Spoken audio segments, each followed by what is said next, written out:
Bismillahirrahmanirrahim. Assalamualaikum warahmatullahi wabarakatuh.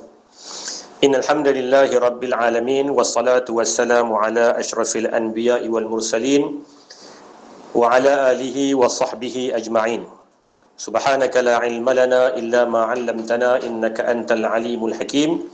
Fa'allimna mimma yanfa'una warzuqna ilman nafi'an birahmatika ya arhamar rahimin. Qala rabbi shrah li sadri wa yassir li amri wahlul 'uqdatan min lisani yafqahu qawli. La haula wa la quwwata illa billah al-aliyyul azim. Amma ba'd. Tuan-tuan dan puan-puan, hadirin hadirat secara maya yang dikasihi dan dirahmati Allah Subhanahu wa taala. Alhamdulillah, pertamanya sama-sama kita panjatkan rasa syukur pada Allah Subhanahu wa taala.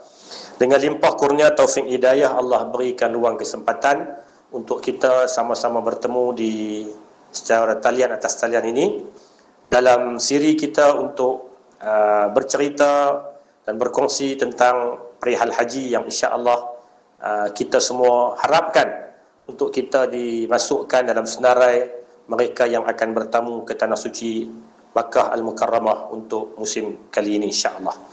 Tuan-tuan dan puan-puan yang dikasihi sekalian, saya mulakan dengan menceritakan sedikit latar kepada program kita.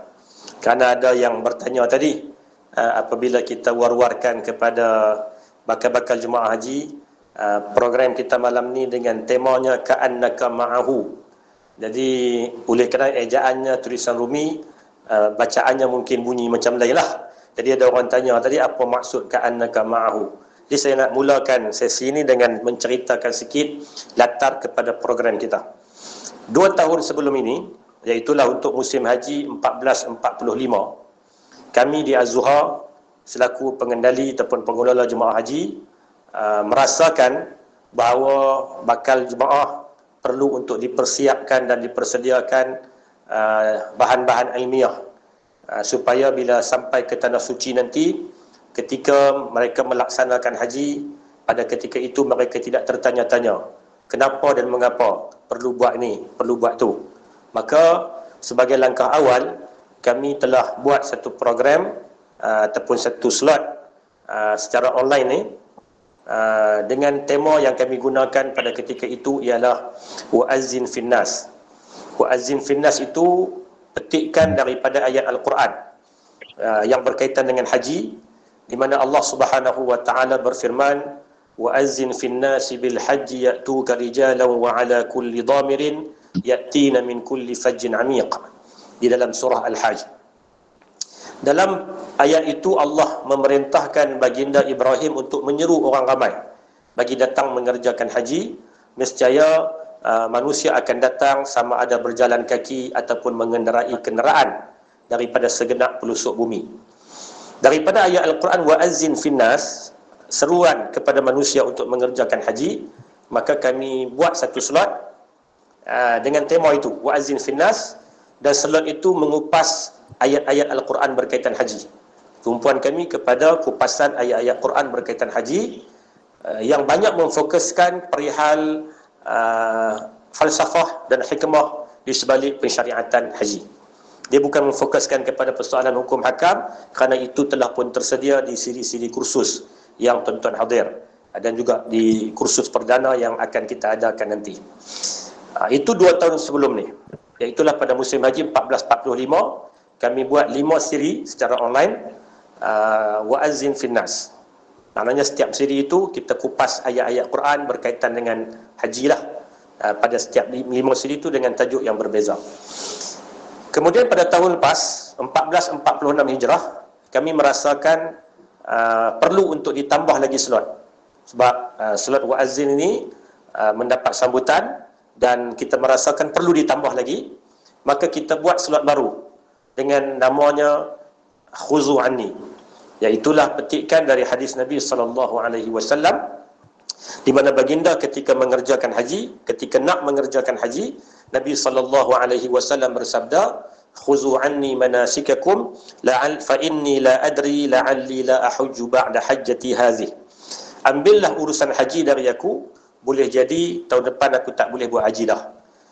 Kerana dari hadis itulah kita ambil dan kita jadikan sebagai tema kepada solat khuzu anni. Di mana khuzu anni ni kita buat sebanyak 4 siri dengan memfokuskan kepada perbincangan berkaitan dengan hadis-hadis Nabi berkaitan dengan haji.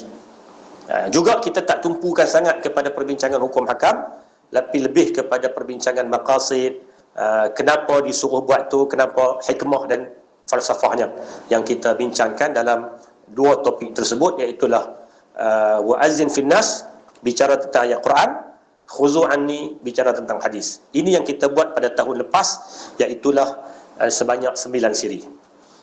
5 untuk wa'azin finnas dan 4 untuk khuzu anni. Pada tahun ini, setelah kami berbincang, kami merasakan perlu lagi tambah satu lagi. Maka datanglah dan lahirlah slot baru yang kita namakan sebagai ka'annaka ma'ahu, di mana slot ini memfokuskan kepada perbincangan berkaitan dengan sirah dan perjalanan haji Nabi sallallahu alaihi wasallam. Jadi dalam slot ini kita nak ceritakan berkaitan dengan macam mana Nabi buat haji. Nabi bergerak bila, Nabi bergerak ada apa berlaku ketika pergerakan dan perjalanan Nabi, dan kita ambil beberapa pengajaran daripada sirah tersebut. Bermaksud kita telah menyediakan 3 cabang perbincangan dalam tajuk haji ini, iaitulah berkaitan dengan tafsir Al-Quran melalui slot wa'azin finnas, perbincangan berkaitan dengan hadis haji menerusi slot yang kita namakan khuzu anni, dan perbincangan berkaitan dengan sirah haji, sirah Nabi dalam haji ini melalui slot yang kita namakan ka'annaka ma'ahu. Jadi untuk tahun ini, bermula malam ni dan akan berterusan, kita akan buat sebanyak 13 siri kesemuanya. Ka'annaka ma'ahu ni 4 siri. Yang awal ni semuanya kita tumpukan kepada ka'annaka ma'ahu, siri 1, 2, 3 dan 4, di mana saya akan menjadi penyampai untuk siri 1 dan 2. Sementara siri 3 dan 4 kita akan datangkan penyampai yang lain. Sementara itu kita akan sambung pada bulan 12 nanti. Nanti kita akan keluarkan jadual lah. Tapi seingat saya 17 hari bulan 12 kita akan buat slot wa'azin finnas. Kita akan mulakan wa'azin finnas dan diselangi dengan slot khuzu anni. Slot itu selama 9 minggu. Pada hari Rabu, setiap Rabu, lebih kurang pukul 9.30 lah kita akan mula. Dia tak ambil masa yang panjang tuan-tuan, kerana kita faham bila kita berbicara menerusi online ni, dia tak boleh dalam tempoh yang masa yang panjang. Kerana pembicara sendiri pun dia akan, saya pun cakap macam duk rasa seorang-seorang ni, walaupun ditemani oleh rakan-rakan ada di luar bilik ni, tapi rasa, jadi kita tak boleh ambil masa yang panjang. Mungkin sekitar setengah jam lebih sikit kita akan berbicara dan kita akan mengisi slot ini, dengan tujuan dan harapan daripada kita ialah ini sebagai satu jalan, langkah awal untuk kita berusaha bersama. Kerana tuan-tuan dan perempuan sekalian, haji, apa yang kita impikan dari haji ialah bukan gelaran. Apa yang kita impikan dari haji bukan sekadar nak pelepah, oh aku dah buat rukun Islam, bukan. Tetapi yang kita impikan dari haji itu tidak lain dan tidak bukan ialah satu kalimah yang ringkas tapi maksudnya padat. Dan itulah yang kita harapkan dan impikan dari haji, ialah mabrur. Haji itu diterima oleh Allah Subhanahu wa taala. Maka bila nak capai kepada tingkat mabrur, haji itu diterima, dia perlu kepada langkah awal, iaitulah persiapan, persediaan sebelum, ketika dan selepas daripada mengerjakan haji. Fasa itu berantai, dan dia tak boleh hanya fokuskan kepada ketika saja melaksanakan haji. Dia mungkin tak akan tercapai maksud mabrur. Oleh kerana itu, saya suka untuk sebut daripada awal, dan benda ni saya akan ulang nanti ketika kita pergi haji. Mudah-mudahan kita dapat pergi haji secara bersama, insya-Allah. Kita akan ulang benda itu, bahawa kami di pihak pengendali haji tidak boleh menjanjikan kemabruran. Kita tidak boleh menjanjikan mabrur, dan kita tidak boleh ambil mabrur. Hatta petugas-petugas haji sendiri pun tidak ada jaminan mendapat mabrur. Sebaliknya, kita mengajak tuan-tuan dan perempuan bersama, kita melangkah seiringan, kita berjalan sekali untuk mencari dan memburu mabrur tersebut dengan jalan-jalan yang kita cuba sediakanlah, termasuklah persediaan-persediaan awal, program-program prahaji yang kita anjurkan melalui rangkaian mayang ini, insya-Allah. Ya tuan-tuan dan puan-puan yang dikasihi dan dirahmati Allah Subhanahu wa taala, Apa yang dimaksudkan dengan ka'annaka ma'ahu? Kerana bicara kita malam ni kepada tajuk ka'annaka ma'ahu. Ka'annaka ma'ahu ini ialah ungkapan bahasa Arab yang dipetik daripada sebuah buku. Sebuah buku, buku tersebut tajuknya ka'annaka ma'ahu. Seolah-olah engkau bersama dengannya. Seolah-olah engkau bersama dengan baginda sallallahu alaihi wasallam. Kerana buku itu menceritakan tentang sifat perjalanan haji Nabi sallallahu alaihi wasallam secara terperinci. Bermula daripada detik Nabi nak bergerak sehinggalah detik Nabi pulang semula ke Madinah. Dirangkumkan, dirakamkan dan ditulis oleh seorang tokoh namanya Dr. Abdul Wahab bin Nasir At-Turairi hafizahullah taala dalam satu buku namanya Ka'annaka ma'ahu. Seolah-olah engkau bersama dengan Nabi sallallahu alaihi wasallam dalam perjalanan haji tersebut. Jadi kita ambil tajuk tu dan kita namakan sebagai slot kita Ka'annaka ma'ahu, di mana kita tak akan baca buku ni secara terperinci lah. Mungkin di sana nanti ataupun ketika mengerjakan haji kita akan ulang balik. Tapi saya sekadar nak berikan gambaran umum sahaja terhadap perjalanan haji Nabi sallallahu alaihi wasallam, sehingga kan kita boleh datangkan perasaan diri kita seolah-olah kita termasuk dalam anggota rombongan yang bersama dengan baginda sallallahu alaihi wasallam. Tuan-tuan dan puan-puan yang dikasihi sekalian, Nabi sallallahu alaihi wasallam ketika berada di Makkah Al-Mukarramah, Nabi tidak difardukan haji Islam lah. Walaupun haji ini satu ibadah yang dilaksanakan secara turun-temurun sejak daripada baginda Ibrahim, tapi ketika zaman Nabi itu, ketika zaman jahiliyah sebelum Nabi dibangkitkan, pelaksanaan haji itu tata caranya telah pun dipindah, diubah dan ada ditokok tambah.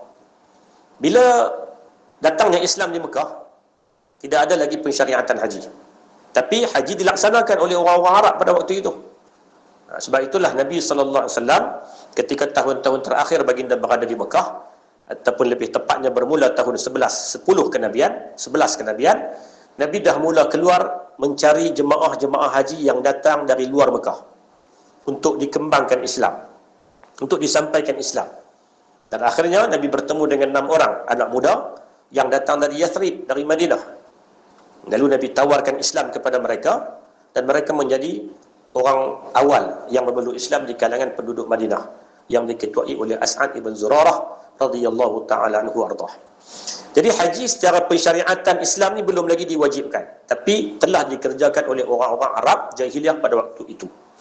Sehinggalah Nabi berhijrah ke Madinah pun pensyariatan haji belum lagi diwajibkan. Sampailah 9 tahun Nabi berada di Madinah, maka turunlah ayat dalam surah Ali Imran ayat 97, walillahi 'alan nasi hajjul baiti man istata'a ilaihi sabila wa man kafara fa innallaha ghaniyyun 'anil 'alamin. Dan Allah mewajibkan manusia mengerjakan ibadah haji dengan mengunjungi Baitullah, iaitu sesiapa yang mampu sampai kepadanya. Dan sesiapa yang kufur, ingkarkan kewajipan ibadah haji itu, maka sesungguhnya Allah Subhanahu wa taala Maha Kaya dari sekalian makhluk. Ayat ini turun merupakan pensyariatan dan kewajipan untuk orang Islam mengerjakan haji. Bila turun ayat ni, tahun ke-9. Tahun 9 Hijrah ni antara tahun sibuk Nabi sallallahu alaihi wasallam. Ketika itulah ramai delegasi-delegasi Arab yang datang dari luar Madinah, datang untuk berbincang dan bertanya tentang Islam, dan sebahagiannya datang untuk mengisytiharkan keislaman mereka pada tahun ke-9. Dalam catatan sirah disebut tahun tersebut, tahun 9 Hijrah, dikenali dengan nama Amul Wufud, tahun kedatangan delegasi. Maksudnya ramai orang datang untuk berjumpa dengan Nabi, tanya tentang Islam, dan sebahagiannya memeluk Islam. Bila Nabi sibuk dengan urusan yang macam tu, urusan melayan tetamu yang datang dari luar ni, urusan negara lah, Nabi tak sempat untuk pergi haji pada tahun 9. Sebaliknya Nabi cuma sempat untuk menghantar 2 orang sahabat, iaitulah Abu Bakar As-Siddiq radhiyallahu anhu dan juga Ali bin Abi Talib radhiyallahu anhu untuk pergi menunaikan haji. Dan bersama dengan Abu Bakar itu adalah orang ramai, tapi tidaklah seramai haji Nabi sallallahu alaihi wasallam. pada tahun 9 ketika Abu Bakar pergi mengerjakan haji tu, antara benda yang Abu Bakar bawa ialah diperintahkan supaya Baitullah pada waktu itu dibersihkan daripada kekotoran jahiliah, di mana amalan-amalan haji yang sebelum ni telah dipindah, ditokok tambah, dibuat macam-macam, mula dibasmikan oleh Abu Bakar. Sebab di antara haji cara jahiliah, mereka bertawaf bagi menunjukkan tahap keimanan yang lebih kuat. Mereka bertawaf dalam keadaan tidak berpakaian. Tidak berpakaian. Bahasa kasarnya telanjang lah. Arian. Tak ada apa. Jadi tak payah bayar lah tuan-tuan. Tak payah bayar. Ini keadaan yang pada waktu itu. Bila Abu Bakar diperintahkan pergi, Abu Bakar membawa arahan Nabi supaya benda tu dihapuskan. Bermula tahun ni, haji bukan macam ni kaedahnya. Tawaf kena pakai tutup aurat dan sebagainya. Jadi itu pada tahun ke-9, di mana baginda Abu Bakar dan juga baginda Sayyidina Ali bin Abi Talib diperintahkan oleh Nabi untuk mengerjakan haji. Sehinggalah sampai tahun 10. Tahun ke-10 kenabian, barulah tahun ke-10 hijrah, barulah Nabi SAW membuat pengisytiharan kepada para sahabat bahawa baginda akan menunaikan haji pada tahun tersebut. Para sahabat bila dengar Nabi nak pergi haji ni, semuanya pakat daftar. Daftarlah maknanya pakat nyatakan nak pergi. Dan pada waktu itu belum ada lagi kod-kod P1 apa semua ni. Dia cuma nak pergi, jomlah. Maka banyaklah, terlalu ramai jumlah para sahabat yang menyatakan nak ikut bersama Nabi. Termasuklah daripada orang-orang luar yang berada di luar daripada Madinah, turut sama menyatakan minat untuk bersama dengan Nabi SAW dengan tujuan pergi mengerjakan haji. Maka perjalanan haji Nabi ini dia bermula pada tanggal 24 dari bulan Zulqa'dah. 24 Zulqa'dah, hari Jumaat. Itulah mula detik Nabi nak bergerak. Tapi hari Jumaat tu Nabi tak bergerak lagi. Hari Jumaat tu Nabi cuma menyampaikan khutbah. Menyampaikan khutbah. Dalam khutbah tersebut, antara benda yang Nabi sebut ialah, wahai sekalian manusia, sesungguhnya Allah Azza wa Jalla telah mewajibkan ke atas kamu haji, fahujju, maka tunaikanlah haji. Diperintahkan, Nabi sebut Allah Ta'ala dah wajibkan pada kita untuk mengerjakan haji, maka pergilah haji. Bila Nabi sebut macam tu, bangun seorang sahabat nama dia Al-Aqra' ibn Habis radhiyallahu anhu. Al-Aqra' ibn Habis ni dia baru masuk Islam. Dan dia ni seorang Badawi, seorang Arab yang berada di pedalaman. Bahasa dia kadang-kadang sedikit kasar. Bila Nabi sebut wajib mengerjakan haji dan jumlah pergi haji, bangun Aqra' ibn Habis, dia kata, afi kulli amin ya Rasulullah, adakah setiap tahun kita kena pergi haji ni ya Rasulullah? Dia tanya, tiap-tiap tahun kah? Nabi tak jawab. Nabi pusing kot lain. Dia tanya lagi 3 kali. Dia ulang pertanyaan yang sama sebanyak 3 kali. Lalu Nabi SAW bersabda, Nabi kata tidak. Bila dia tanya, wajib tiap tahun kah? Nabi kata tidak. Seandainya aku mengatakan ya, nescaya haji wajib dilakukan setiap tahun, wala mastata'tum, dan kamu pasti tak akan mampu untuk buat. Nabi kata, kalau aku kata ya, haji wajib tiap-tiap tahun, pada waktu itu benda tu jadi berat. Kamu tak akan mampu buat tiap-tiap tahun. Kita diwajibkan sekali, itu pun nak tunggu giliran, nak sampai giliran lama. Bayangkan kalau lah diwajibkan setiap tahun, nescaya tak akan ada orang yang mampu lah untuk pergi buat haji. Satu giliran, lepas tu kos, lepas itu kesihatan, banyak benda lah. Maka Nabi kata dah, haji ni diwajibkan sekali. Dan siapa yang buat lebih daripada tu dikira sebagai tatawwu', dikira sebagai perkara sunat. Dan Nabi bagi pesan, apa yang aku tinggalkan pada kamu, biarkan, jangan banyak tanya lah. Bila aku tak sebut, janganlah banyak tanya. Kerana umat terdahulu, disebabkan kehancuran, salah satu faktor yang membawa kehancuran mereka ialah banyak bertanya dan banyak berselisih dengan para nabi yang diutuskan kepada mereka. Nabi kata, apabila aku perintahkan kamu satu perkara, laksanakanlah mengikut kadar kemampuan kamu, dan jika aku melarang satu-satu perkara, maka tinggalkanlah perkara tersebut. Bila Nabi sebut macam tu pada hari Jumaat, sahabat pun buat persiapan lah. Dan sahabat tanyalah, kita nak mula niat di mana? Nabi kata, okey, kalau kita nak mula, kita orang Madinah, kita akan mulakan niat di Zulhulaifah. Bagi orang yang datang dari Syam, tempat mula niat mereka di Al-Juhfah. Bagi orang yang datang dari arah Yaman, maka tempat mula niat mereka di Yalamlam. Bagi orang yang datang dari arah Najd, maka tempat mereka memulakan ialah Qarnul Manazil. Nabi ceritakan. Sahabat tanya lagi, ya Rasulullah, kami nak pergi haji ni, nak pakai apa? Maka Nabi pun ceritakan, jangan pakai baju, jangan pakai seluar, jangan pakai serban. Bagi orang lelaki lah ni, jangan pakai kopiah, kecuali orang yang jangan pakai khuf, kasut yang bertutup, kecuali orang yang tak ada selipar, maka dibolehkan baginya memakai khuf, dan potonglah di bahagian pergelangan buku lali. Manakala bagi orang perempuan yang berihram, tidak boleh pakai niqab, maknanya yang tutup muka, dan tidak boleh pakai sarung tangan.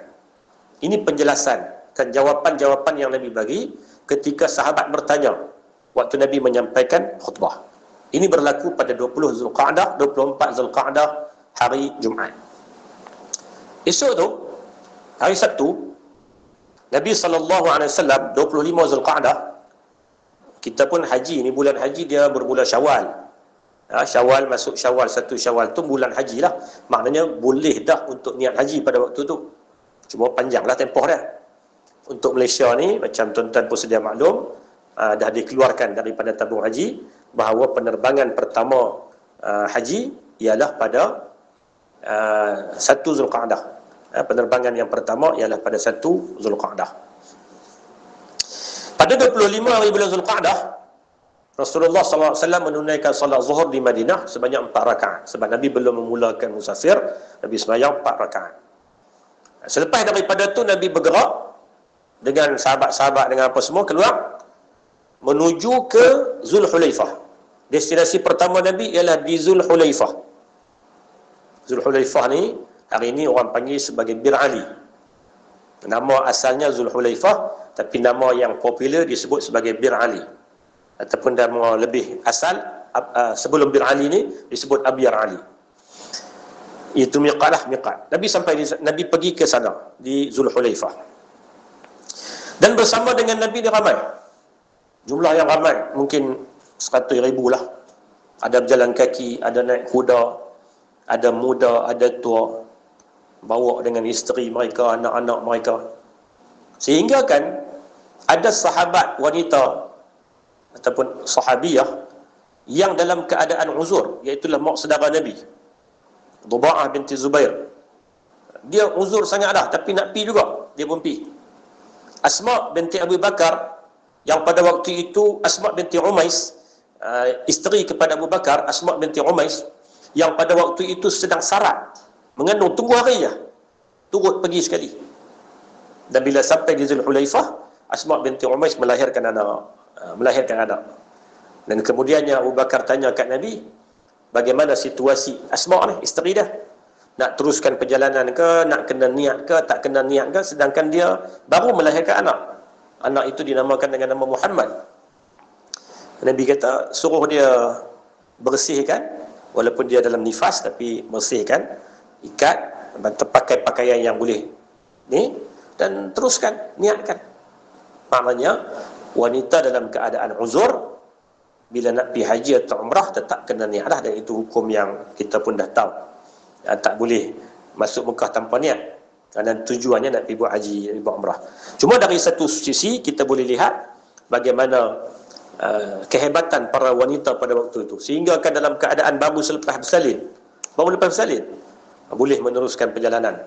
Sampailah ke Mekah sana. Hebat. Kekuatan luar biasa yang Allah Subhanahu Wa Taala berikan kepada para sahabat ridwanullah alaihim ajma'in. Jadi bila Nabi duduk situ, Nabi berehat di situ sampailah 1 malam. Nabi tidur 1 malam. Di Zulhulaifah ni 1 malam. Kemudiannya para sahabat buat persiapan esok tu, buat persiapan mandi. Kerana waktu tu dah telaga dah.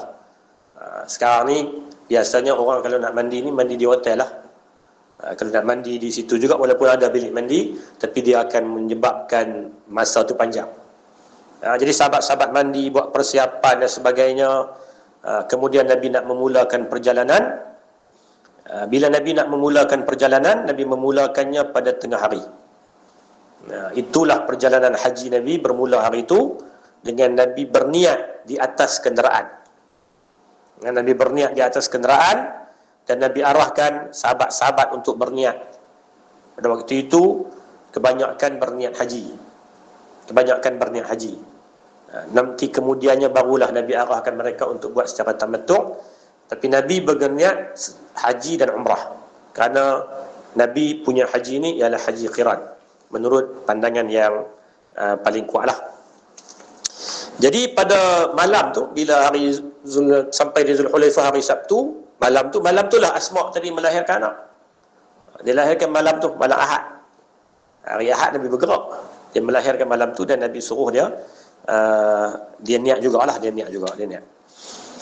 Jadi kemudiannya selepas dah siap semua, dah pakaian ihram, tunaikan salat, kemudian Nabi pun naik atas unta dia. Unta Nabi bernama Al-Qaswa, dengan penuh rasa khusyuk, rendah diri dan membesarkan Allah Azza wa Jalla. Dan waktu itulah Nabi memulakan niat hajinya. Kalau dalam buku ni dia cerita, kalau kita tanya tentang tempat duduk Nabi, ataupun dikatakan pelana lah, unta ni dia ada tempat duduk. Baginda sallallahu alaihi wasallam tu macam mana tempat duduk Nabi ni, macam mana? Jawabnya, Nabi menaiki untanya dengan berlapikkan karung pelana dan sehelai kain baldu yang berharga tidak sampai 4 dirham. Maknanya seadanya sajalah. Perjalanan haji Nabi ni seadanya. Bukanlah mewah-mewah, bukanlah, seadanya. Bukan bermaksud salah kalau perjalanan itu ialah masa tu berubah. Zaman Nabi mungkin benda tu dengan kosnya, dengan apa, tapi perjalanan Nabi ni sederhana biasa. Sebab Nabi dalam perjalanan haji ni Nabi tunjukkan diri sebagai hamba. Sebab tu dalam ihram ni kita disuruh untuk menunjukkan diri kita sebagai hamba. Kalau dalam ihram, orang perempuan, ada jemaah dia pernah tanya kat saya, boleh tak pakai gelang, pakai apa perhiasan ketika ihram? Walaupun benda itu dia tidaklah sampai membatalkan ihram, tapi dia tak kena dengan konsep ihram. Kerana ihram ni dia nak menunjukkan jiwa hamba. Dia nak menunjukkan jiwa hamba. Sebab tu disuruh orang lelaki berpakaian putih bagi mengingatkan diri dia kepada keadaannya ketika dikafankan. Itu hikmah dia. Sebab tu diistilahkan orang yang buat haji ni berdebu, sya'than wa ghubra, dalam keadaan berdebu, kusut masai. Kerana itulah jiwa hamba. Jadi Nabi pun dalam perjalanan haji ni Nabi nak tunjuk kata jiwa hamba. Nabi naik satu kenderaan namanya Al-Qaswa, dan barang-barangan Nabi ni dibawa bersama dengan barang Abu Bakar. Tak banyak, tapi dibawa bersama, berkongsi dengan satu kenderaan, satu tunggangan. Satu tunggangan diletakkan barang Abu Bakar dan juga barang Nabi dan juga barang mungkin isteri-isteri Nabi ke apa-apa, diletak atas satu kenderaan unta, satu unta. Dan Nabi SAW bila dah mula bergerak, Nabi pun memulakan talbiyah dengan meninggikan suara. Dan sebab itulah sunnah kepada jemaah-jemaah haji ni, khususnya orang lelaki. Dia nanti bila buat haji nanti dia akan nampak terbalik. Jadi terbalik, orang lelaki yang disunatkan meninggikan suara ketika bertalbiyah. Labbaik Allahumma labbaik, labbaik la syarika laka labbaik, innal hamda wan ni'mata laka wal mulk, la syarika laka labbaik. Sunatnya orang lelaki ni meninggikan suara. Sementara orang perempuan makruh untuk meninggikan suara. Tapi yang kalau kita tengok secara realitinya, jemaah Malaysia mungkinlah kurang terlibat. Tapi ada sebahagian jemaah yang kadang-kadang kita tengok, suara orang perempuan lebih kuat. Benda tu tak berapa nak kena. Sebab dalam perjalanan haji Nabi ni dituntut kepada orang lelaki untuk meninggikan suara. Untuk orang perempuan ni sekadarnya saja. Ketika itu kata Jabir bin Abdullah radhiyallahu anhu, waktu dia melihat tu, Aku melihat pemandangan sekeliling. Di hadapan Rasulullah ada di kalangan mereka yang menunggang dan berjalan kaki. Begitu juga di kanan, kiri dan belakang baginda. Baginda berada bersama dengan kami di tengah-tengah. Jabir kata, ramai orang. Depan Nabi, kanan Nabi, kiri Nabi, belakang Nabi, penuh ramai. Sebab itu ahli sejarah menganggarkan sekitar 100,000 lebih rombongan yang mengikuti Nabi SAW.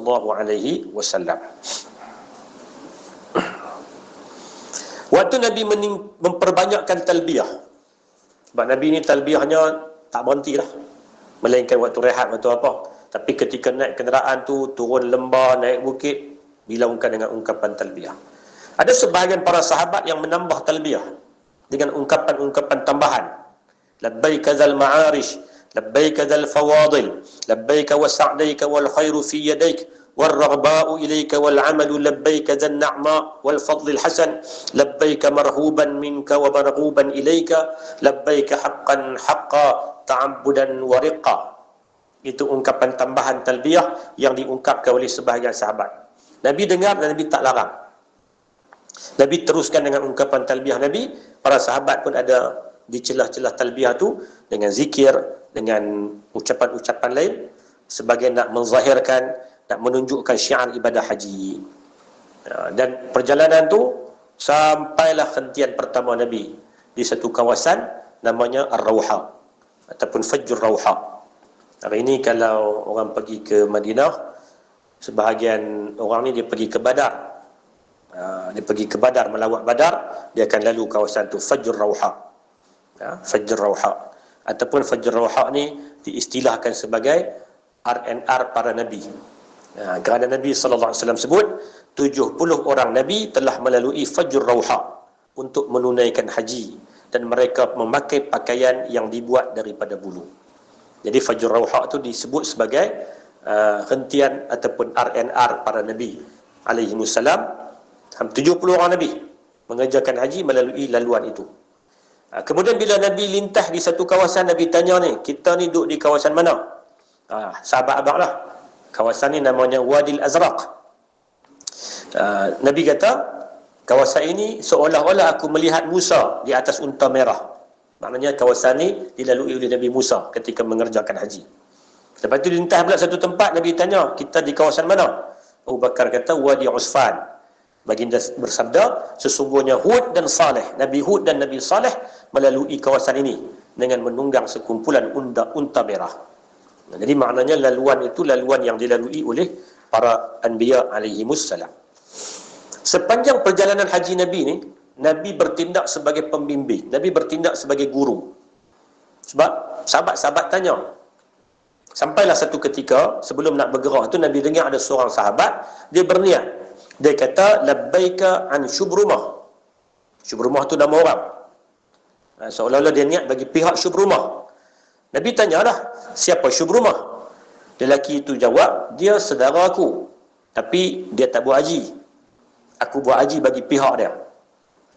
Kata Nabi, kamu sendiri dah buat haji kah? Dia kata, tak lagi lah. Cuma aku nak buat sekali untuk aku dan juga untuk Syubrumah. Nabi kata, tak, kamu kena lakukan haji untuk diri kamu dulu, barulah kamu buat haji untuk orang lain. Kalau hari ini orang panggil apa? Istilah badal haji. Kita buat haji untuk orang lain. Kita dah pernah pergi haji contohnya, jadi haji kali kedua tu, kita buat untuk orang lain. Untuk saudara kita ke, untuk ayah kita ke. Yang orang tak pernah pergi haji.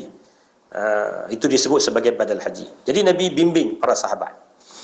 Di tengah-tengah tu, ada pula Nabi jumpa dengan sahabat, dia ni bawa unta, dan unta tu dah ditanda untuk dilakukan korban. Dia tak naik unta tu. Nabi suruh dia naik. Dia kata tak boleh, ini unta korban. Nabi kata naiklah. Dia kata tak boleh, ini unta korban. Banyak kali Nabi suruh dia. Sebab pada kefahaman orang-orang sebelum tu, unta yang nak dijadikan korban, dia tak boleh ditunggang. Itu kefahaman jahiliah lah. Dan Nabi memperbetulkan. Nabi kata tak boleh, naiklah. Itu kefahaman yang salah. Naiklah, tak ada masalah. Walaupun dia nak dijadikan sebagai unta, korban, dah ditanda, tak apa, naik. Naik tu bukan sebab pemahaman jahiliah. Jadi, maknanya ketika itu, Nabi bertindak sebagai pembimbing, guru.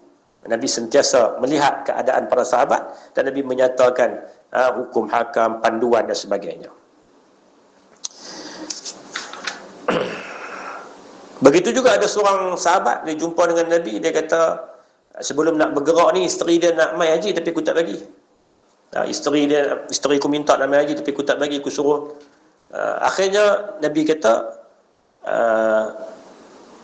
orang perempuan pun diwajibkan haji. Dan orang perempuan pun, kalau kamu berikan kepada dia ruang belanja untuk buat haji, kamu pun dapat pahala.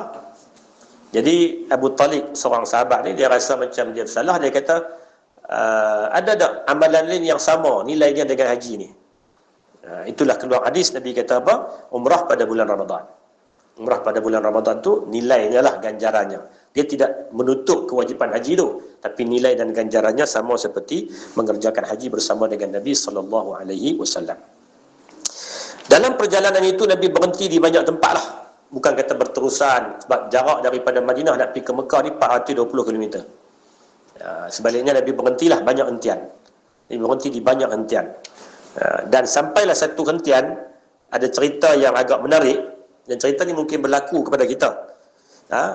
Kita pergi umrah, kita pergi kadang-kadang pergi umrah, kadang-kadang beg tercicir.